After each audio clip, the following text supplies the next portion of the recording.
guys, it's Lorenzo. Okay, so I purchased this Phalaenopsis orchid a few weeks back. I got it from one of the local big box home improvement stores, and it was on clearance. Yay! I love clearance plants.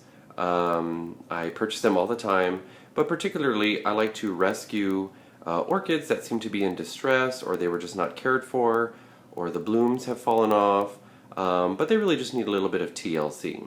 So I consider that I'm rescuing the orchids, and then I either integrate them into my collection or I give them away to coworkers and friends, family, so they can enjoy an orchid and watch it grow. But I give it to them in a good condition where I know it's free of pests and it's in good media and it's in for the long haul. So this video is going to teach you how to repot a Phalaenopsis orchid using a variety of media, and it's pretty simple actually. So there's a lot of myths out there about orchids in general and how difficult they are to care for. Now there really are some orchids out there that are a little bit more fussier than others, or need a lot more attention and care. But I find that a Phalaenopsis orchid seems to be pretty good for the home or the office, and they really don't require much attention, just occasional watering and a nice window or artificial light of some kind. So they are really good for inside your home on a windowsill or in your office. So what I have here again is a Phalaenopsis orchid, and you can see this orchid actually has a different look than what you may be used to. And this is because this orchid came from the grower in a net, and the net was around the leaves, and so the leaves actually grew up within the net.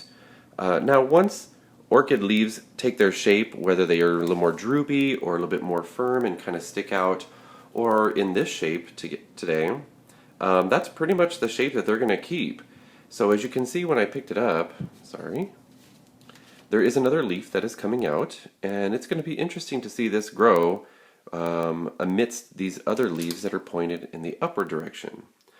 Also, this orchid, to my surprise, had a very good root system. You can see all the roots are nice and green and plump, and they look very healthy. But there are a few roots in there that need to be removed because they are decaying. So that's going to be one of my first steps that I take today, is to remove the roots and disinfect the plant and prep it for repotting. The orchid also has a flower spike that I mentioned earlier that has 3 branches on it. Up here you can see that there is a little bit of a flower bud, one up here, and then there's one on this side. But again, those have not shown me any activity, so I think I'm going to go ahead and remove the orchid spike, and I'm going to remove it right here at the base, and I'll explain that in just a few minutes. I went ahead and removed the media from the root system, so I took the orchid out of the pot. You can see that's the old pot there, and I'm debating if I'm going to reuse that pot or use a new pot, and then the decorative container that it came in.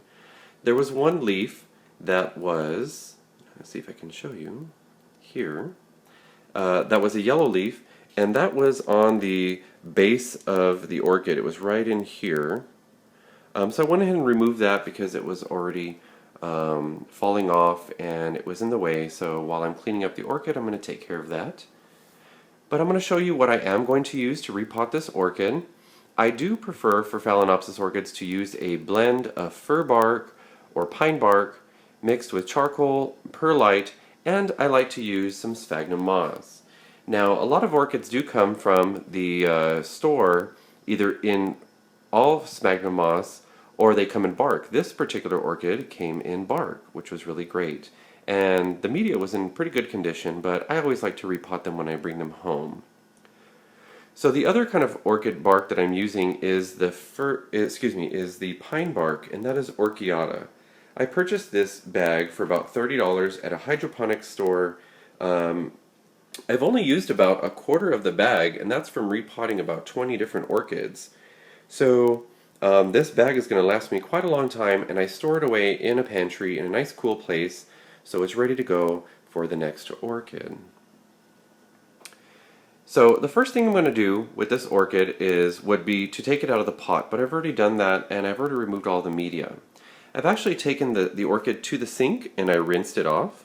So the next thing I'm going to do is use these clipping shears here that I purchased. I have already disinfected them.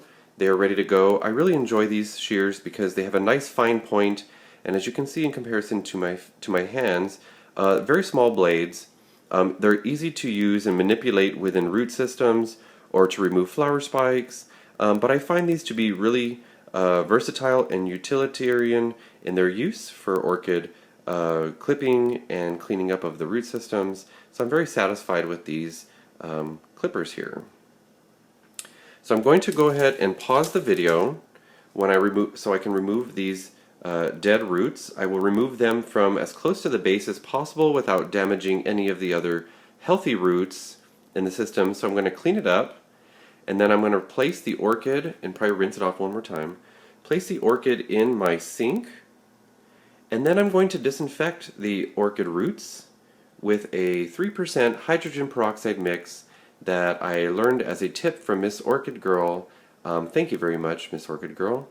I have found that to be very successful because we don't know if there's any pests or disease or anything else that may be occurring in the root system, so a nice disinfecting solution seems to do the trick, and I've been very successful with it. So I'm going to pause the video and we're going to come back and then we'll take it into the next phase of repotting. Hey guys, it's Lorenzo again. Okay, so I went ahead and removed the decaying roots from my Phalaenopsis orchid. I also disinfected the root system with a 3% hydrogen peroxide mix, and I let the orchid sit in the sink for a few minutes so it can disinfect, and then I rinsed them off, and it's now ready to go. Also, I went ahead and removed the flower spike. It was right here. I used my clippers to go ahead and remove that as close to the base as possible. It wasn't the best cut, but I will probably go back and clean that up, and then I'm going to put a little bit of cinnamon right on the tip of the spike where I removed it, just to dry it out and use that as an antibacterial remedy for that wound. But pretty much this orchid is ready to go. I'm also going to use the same pot. I decided to use the same pot. The only other pot that I had was this smaller 4-inch slatted pot. I found that to be too small in comparison to the root system, so the original pot seems to work just nice. The original pot also did not have holes for aeration on the side, so on the break I went ahead and drilled some holes in there. I used just a wood bit on my drill, and that works really quick. And so you can see I put all these holes in it. Rinsed out the pot. I used some hydrogen peroxide to disinfect it so it's ready to go. Okay, so since the holes at the bottom of the pot are a little bit big, the pine bark mix would probably not be a good first layer. So I went ahead and separated out a few of these bigger chunks of the fir bark, and I'm just going to throw some of those in there at the base. This will also provide for good drainage. Keeps a lot of the media from falling through, and I think it will make a good first layer. One other thing that I want to do is add a little bit of the sphagnum moss at the base of the pot as well.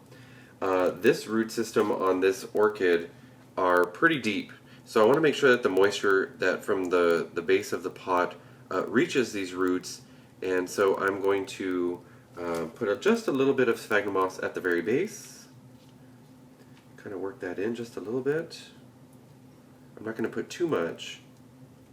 Since I do keep my orchids indoors, I don't want them to retain too much moisture, and I want them to dry out decently between waterings. I think that's okay.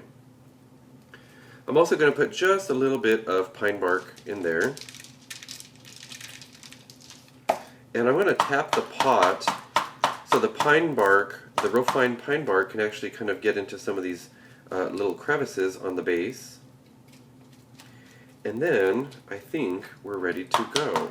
As you can see, it settles in quite nicely. So I'm going to place the orchid in the pot. I'm going to make sure that I try to get all the roots into the pot as neatly as possible. And I want the base of the orchid to sit pretty much where it did before. Because the roots were grown in this pot, it seems to already take that shape, so it's not too difficult here. it seems pretty stable as well. I see one root here that I seem to have missed that I want to remove, so I'm going to do that right now. This little one. Now when you remove the decaying roots, only remove those that are kind of mushy, black and mushy. Try to, some of them might actually be a little bit more white, may not be as green as these ones are, and that's okay. As long as they're firm and they seem to be doing okay, I think the orchid would respond well. When you place the roots into the pot, be careful not to damage the roots. They can snap quite easily, and we don't want that to happen. So the orchid seems to be pretty firm in its new home. And I'm going to put just a little bit, a layer of some of this fir bark mix with the charcoal in there. Okay, put some on this side as well. Okay. There we go. And this will fill in some of the bigger gaps that are in there. Like right under here, there's some big gaps. Okay. I'm going to throw a little bit of sphagnum moss in there as well, just so there's some moisture. Okay. That one's a little bit too stringy. And feel free to be a little bit liberal with it. That's okay as well. Just don't overdo it. Add some more in here. I'm going to tuck some into the side over here since I really can't get to it. That seems to be okay. I'm going to add some of this pine bark into the base. Kind of give it a little tap to let some of that settle. Put some more over here. Give it a nice little tap. Let everything kind of work itself in. Add a little bit more of this pine charcoal perlite mix. And as you can see, the orchid seems to be pretty stable in its new pot once the media goes in. It's a little shaky right now, but it should all work out. Put a little bit more of this pine bark, give it a nice little tap. Let everything kind of settle in just a little bit. I'm going to put a little bit more sphagnum moss in these root systems here. Kind of stabilize with my hand. Put some on the side over here. And again, I use sphagnum moss because my environment can be dry if I bring the plants inside. Sorry guys, just had a little bit of a technical difficulty, but I was talking about putting sphagnum moss in my media because my indoor environment is a little bit drier than my outdoor environment, so I like to have that mix to keep the roots a little bit moist, but allowing them to dry out as well. Also, while I was fixing the camera, I went ahead and just finished out the potting, but it was really just adding another layer of the pine bark to the pot here, and as you can see, it looks quite nice. The orchid is pretty firm in its new home. There's a couple of just little pieces of bark in there. I'm going to remove that. I'm going to put some cinnamon on that flower spike that I removed. I'm going to be very careful on how I place that because I don't want that to get on the leaves or anywhere else. There is one root that's kind of sticking up here a little bit, but it dips back into the media, so I think it should be okay in general. But overall, this orchid is ready to go. I really like the shape of it. I think it's kind of cool. I'm going to use this nice decorative pot for this guy. He's going to go right in there and he's going to go into my collection. Before I put him on my shelf, I'm going to go ahead and thoroughly water the media, make sure it's nice and moist, let the water drain through the bottom of the pot. But other than that, this orchid is ready to go and enjoy its new home, and hopefully next year, or maybe this winter, in a few months, I will get a flower spike and we'll see this guy bloom once again. I hope you enjoyed this video about repotting a Phalaenopsis orchid, really a rescue orchid is what I should say, and I hope that this will enjoy its new home and give us lots of blooms, and I can share that with you in the future. So if you like this video, or you want to see more videos, feel free to leave a comment on my YouTube channel. Subscribe to me as a follower, and we will see you later. Bye.